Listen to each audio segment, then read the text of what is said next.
Thanks for joining me for this session today, Content Creation, the Evolving Landscape. I'm Nina Walsh, Visual Computing Lead for Asia Pacific and Japan, and I'm based in Sydney, Australia. The agenda for today is to highlight the most common workloads we support, along with the products and services we use for the various content creation workflows. We're going to speak to customer Method Studios in Melbourne about how they're using AWS to support their productions and how they're innovating and leveraging talent all over the globe. We'll take a look at our new service, Amazon Nimble Studio, empowering creative studios to produce visual effects, animation, and interactive content entirely in the cloud. And then we'll speak to customer Imagination about how they're using Amazon Nimble Studio in production. Content creation is an evolving landscape, and AWS is passionate about developing products and services that enable our customers to collaborate more effectively while driving innovation through technology. There are content creation communities all across the globe, and we are dedicated to supporting these communities as they push the boundaries, both from a technology and creative perspective. We continue to develop our product roadmaps based on industry trends and, most importantly, feedback from our customers. And we do this so that our customers can continue creating amazing work like this.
To enable this innovation, AWS has made investments, including ThinkBox software in 2017.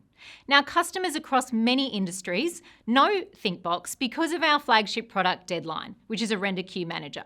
Since the acquisition, we've worked on improving the workflow and experience of Deadline on AWS.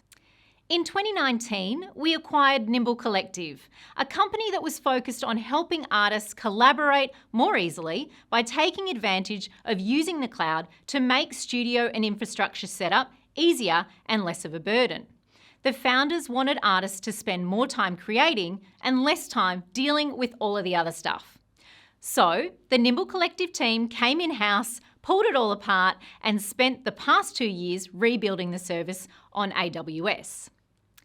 Another investment we made was NiceDCV, which is a streaming protocol that ensures users have a fast and fluid experience while creating, which any artist will know is very important. Now, in 2020, Untitled Studios became the first all-in creative studio in the cloud, which was fantastic. You can read about that on our website. And in April of this year, we launched Amazon Nimble Studio in 6 regions across the globe, including Sydney. Amazon Nimble Studio is a service by creatives for creatives, and we'll dive into Amazon Nimble Studio some more a bit later. Our visual compute team focus on 3 pillars and the associated workloads, which are rendering, virtual workstations, and connecting the infrastructure. Rendering's where we provide customers with compute at scale to expand render capacity in the cloud. That same scale and flexibility doesn't just apply to render farms. It can apply to the workforce itself, teams of artists, for example. Virtual workstations are for an artist to work from the cloud. They need that performant workstation. They need them to be deployed globally to minimise latency. Studios need to be able to spin these up on demand, and AWS virtual workstations allow customers access to high-performance graphic workstations and still use their favourite tools while allowing the business owner to scale the business quickly and to simplify data and process management. The infrastructure that brings these two ends of the content production pipeline together is the high-speed file systems, networking, shared storage, or the streaming clients. This is our hybrid render architecture. Most customers have some sort of on-prem resource, so we want customers to be able to take advantage of the items they've already paid for. So as you can see here, when rendering to the cloud, you move your data via a secure connection to your secure VPC and you get connected to AWS Spot. Now, once your render's finished, you can move your data back to your on-prem or to your S3 bucket. We've been working with customers for a really long time, helping them put together cloud by bringing together various resources in a sort of do-it-yourself studio in the cloud. And that's what I'm showing you here is our studio in the cloud reference architecture. However, it's quite a lift and can be challenging for studios who don't have the knowledge or expertise to bring it all together. Now, someone who does have the experience and has been a leader in this space as a visual effects studio and customer is John Stanley from Method Studios in Melbourne. Let's hop over and chat to John about the awesome innovations they've been able to achieve by leveraging AWS to power their productions. Hi John, great to see you. Can you just tell us a little bit about you and your role and also Method Studios? Yeah, absolutely. My name is John Stanley. I'm the head of systems at Method Studios in Melbourne, where for the last 30 years or so, we've worked on VFX for movies and television. Some of the great stuff that we've done is can be seen on Game of Thrones, Mortal Kombat, Christopher Robin, Terminator Dark Fate, all kinds of great stuff. And more recently, we've been using AWS to help us deliver those projects. So tell us about how AWS is powering your operations at the moment. So going back maybe 4 years now, we landed probably the biggest project we'd had, which we knew was going to saturate our on-prem render farm. So we were going to need a bit of extra compute. So that led us to look to AWS to be able to extend our on-prem render capacity into the compute available in AWS. So we built a bunch of tools which would sort of give us some cloud capabilities and be able to spin up extra compute on demand to supplement what we have on-prem. And that worked out really well, and that's like our ongoing strategy now. We always use burst capacity out of AWS to give us a bit more render power when we need it. And then earlier this year, due to the pandemic preventing us getting artists into the country, because we've always attracted artists to come from all over the world to work with us in our Melbourne studio. But that just wasn't possible with the border closures we were seeing earlier this year. And we had more work going through the studio than we've ever had before. So we needed to expand, but we couldn't get artists in. So that led us to come up with a solution that we call Cloudpipe. Now, Cloudpipe is like a remote studio that we can spin up in the cloud.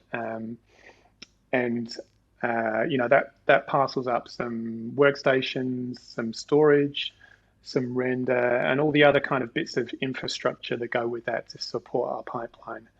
And that's been a great success. We've now got that Cloudpipe remote kind of studio running in 7 different AWS regions. And we've got artists working now in 10 different countries all around the world. So that's working out really well for us. Now, for people out there that haven't sort of fully lent in and got to understand the cloud, how did you get started? So I guess, it was a pretty steep learning curve for us. The VFX world has typically been slow to adopt cloud. And there's been a lot of kind of security concerns around cloud. But back when we started around 4 years ago, some of that started to become a little clearer on how we could build, how we could securely extend our network into AWS. And AWS worked with us to make sure that we were complying with all the different MPA best practice and making sure that we were securing all the client's material when it was in the cloud. So and then it was just up to the team to just try and skill up on cloud technology, and we did that with quite a bit of assistance from the team at AWS. And but really we're always looking at new technology in VFX, and so we're used to just quickly adapting to whatever we need to do. So it was just a matter of getting down, reading some documentation, and really trying to dig into it. And within a few weeks of wanting to do it, we were rendering in the cloud. It was fairly simple for us. So yeah, it's been great. So while you were getting up and running, tell us about some of the technical challenges you faced, and then how you and your team overcame those. Sure. Yeah, I guess number one, the most difficult problem is figuring out what data you're going to need to work with, either whether it's to render with or for an artist to work with in a remote location, and trying to get that data local to them on some storage in the cloud. And so, the way that works at the moment, say for our Cloudpipe environment, we have, let's say we have an artist working for us in the Frankfurt region, and they get assigned to a task in Shotgun, and then that sets off some triggers within our pipeline to bundle up all the data that we think they might need to work on that task. So it's a matter of sort of tracking down dependencies and figuring out ahead of time what sort of data we think people are going to need.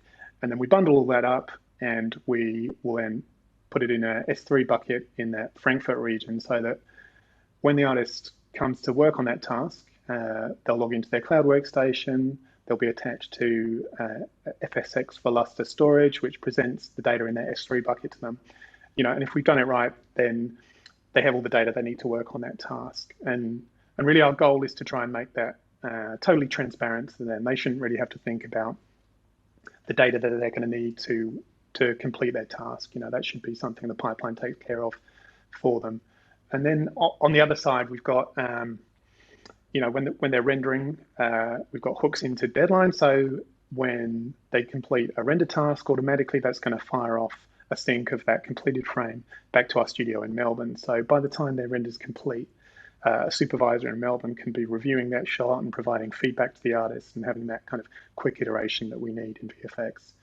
And that's the same for anything they make out there. If they save a scene, if they publish an asset, there's hooks into the pipeline to get that all synced back to Melbourne, so that an artist working further downstream can then use that data that's been created by that artist.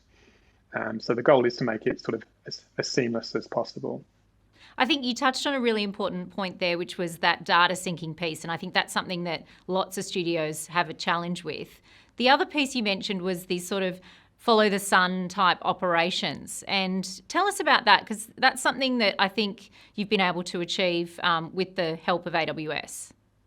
Yeah, sure. I mean, it's really about where we can find the best artists. And, oftentimes we're working down here in Australia, a lot of the talent might be up in Europe or, in the US. And so, at the moment we've got artists working in every possible time zone, I guess. So it means that we can just have that constant stream of production going, which is fantastic to keep everything delivering at the time that it needs to deliver.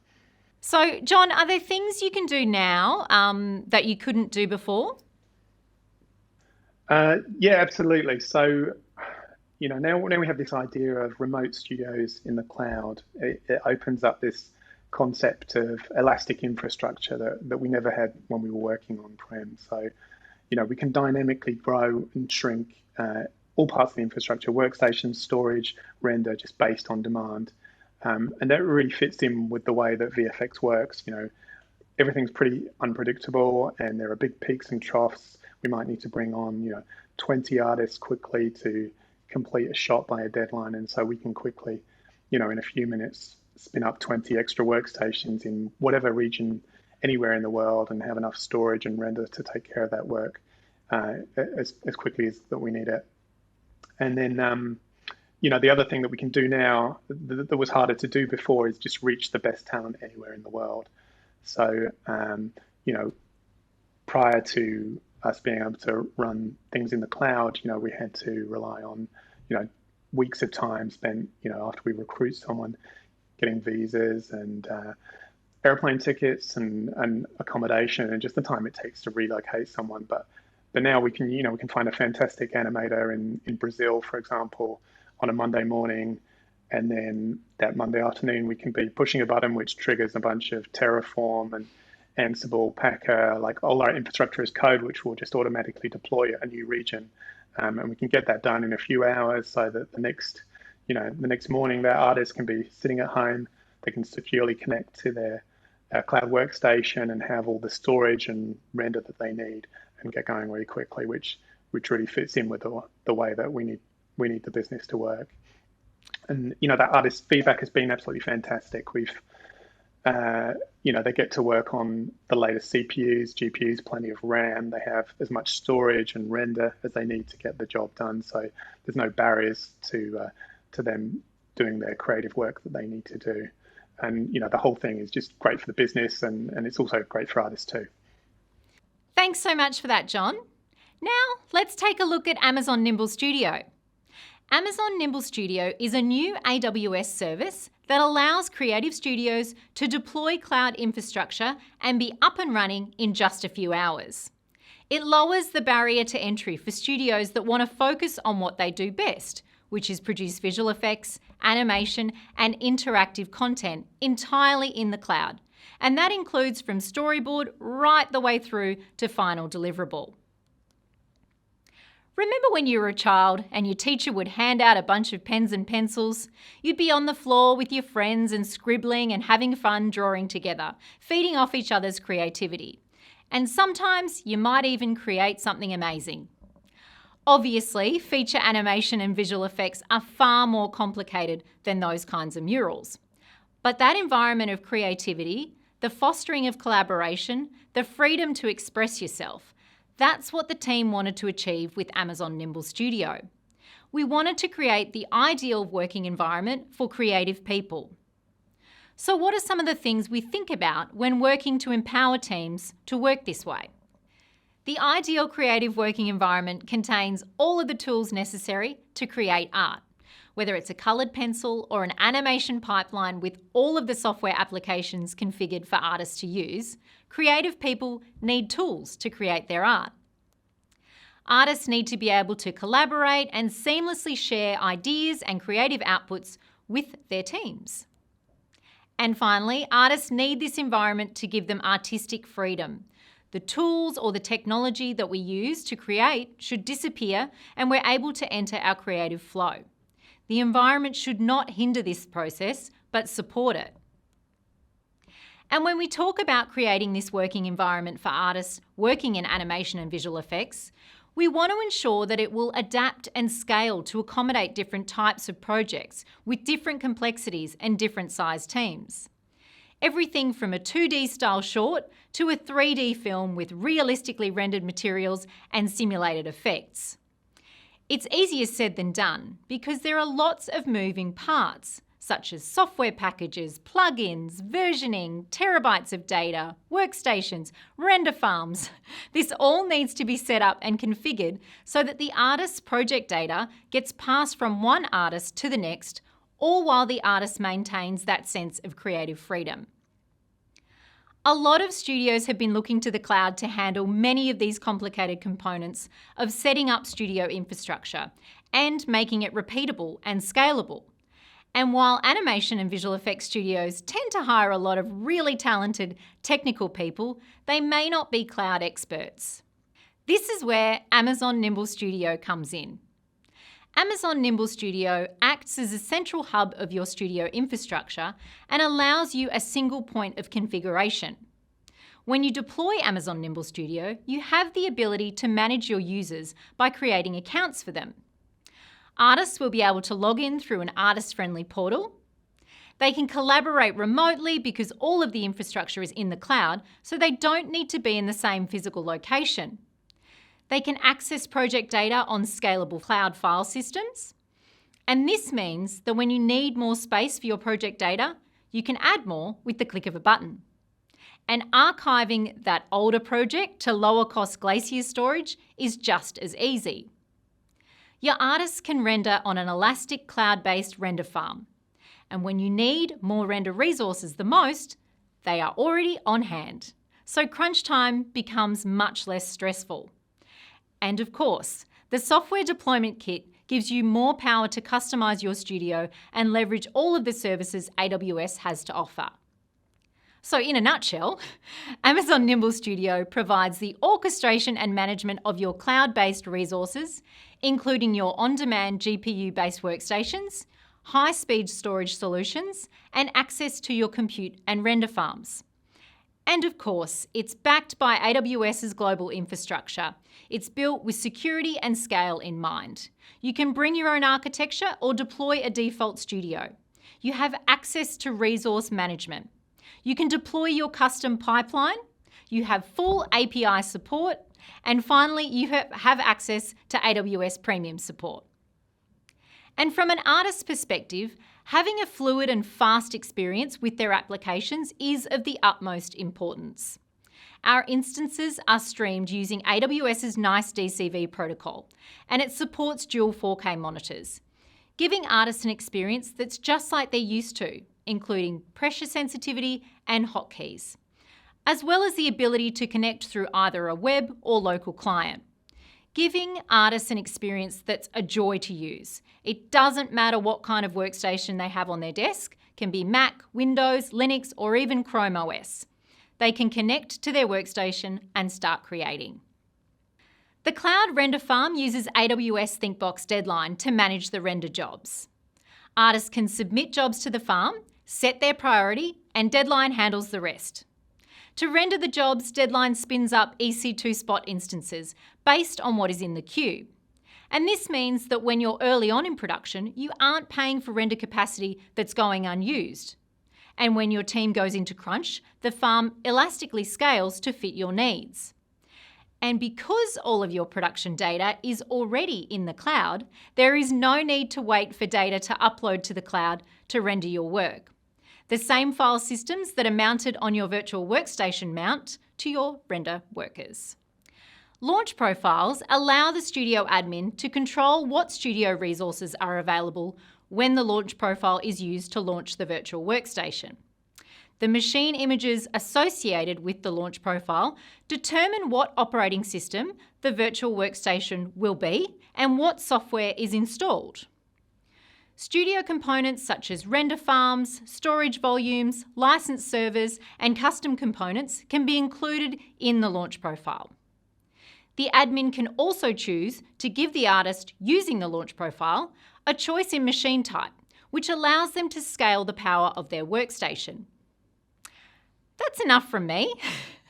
Let's chat to one of our first Amazon Nimble Studio customers, Clint Hughes from Imagination, and find out how the Imagination team have been using Nimble Studio to support their productions.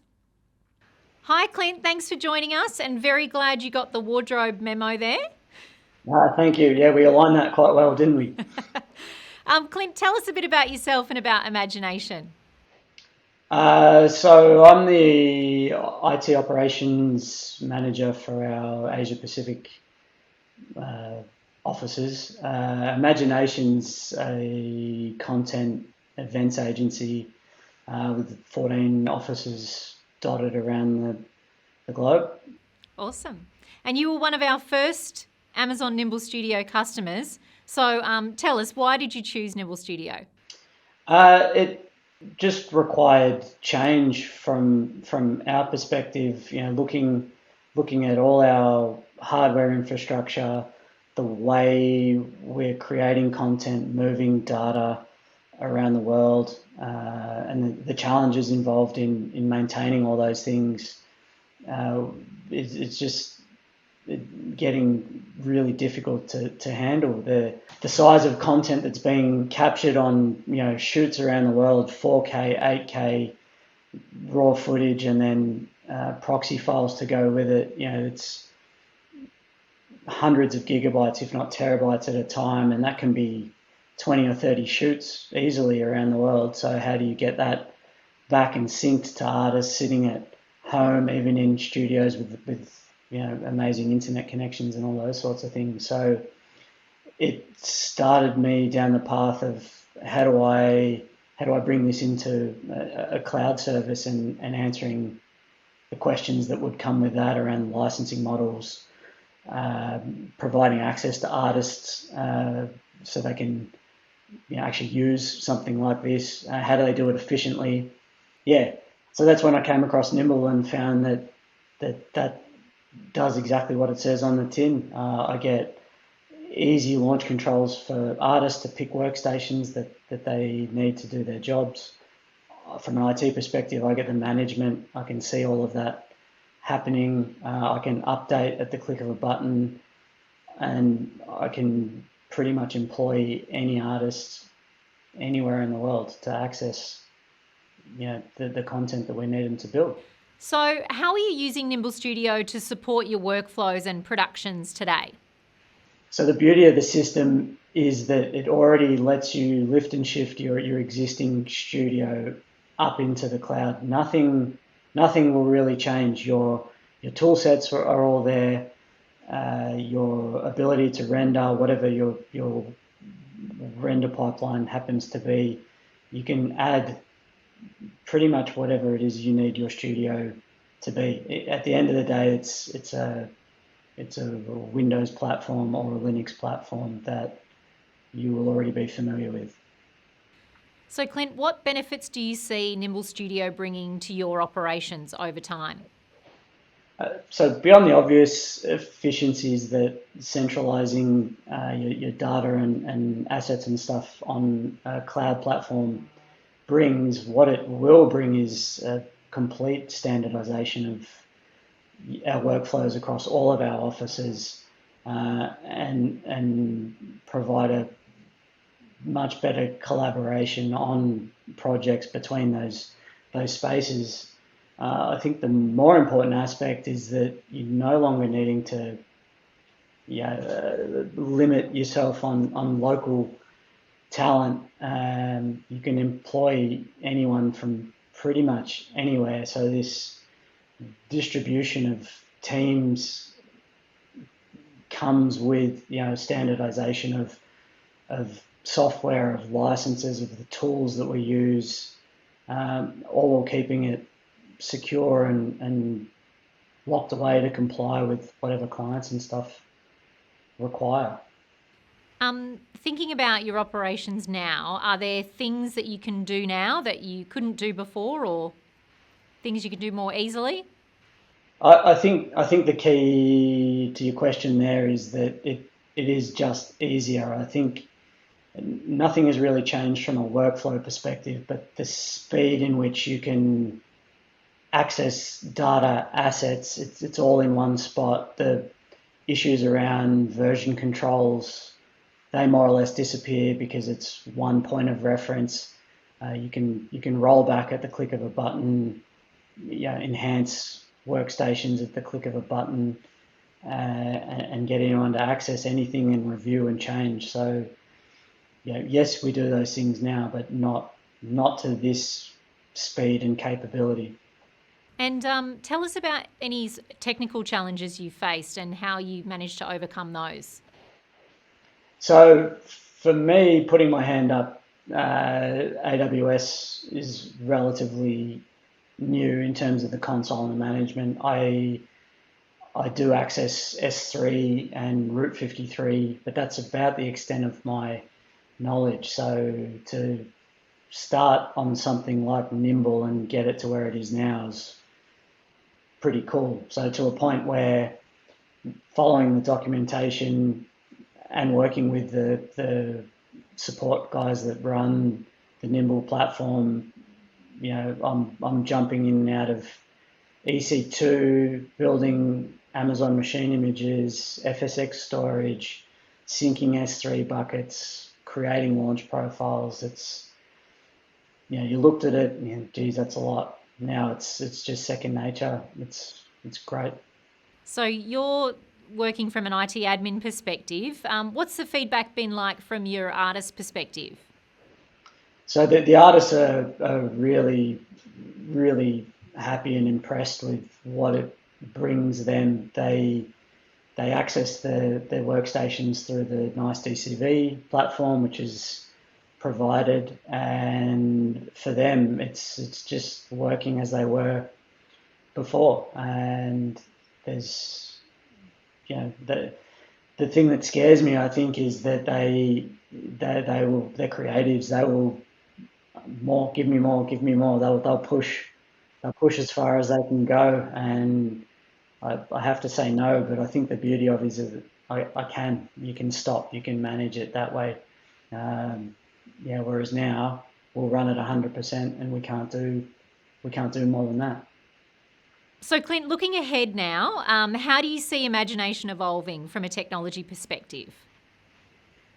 We already leverage AWS quite heavily in our digital offerings, and I think the natural progression for our content creation will be to use AWS and Nimble and the other products that sort of come from that and the requirements of the media world, and it will move us away from this heavy CapEx based model that we need to adhere to now.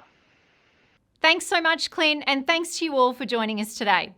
As I mentioned earlier, we have a passionate team of creators and innovators here at AWS.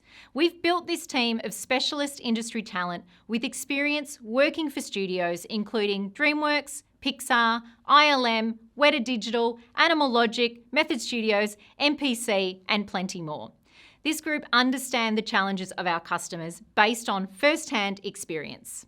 Our team work hand in hand with our product and service teams to drive the roadmap of new services, and that's based on collaboration with and feedback from our customers. Please reach out if you'd like to organise a deeper dive with one of our specialists. Thanks so much for joining me today.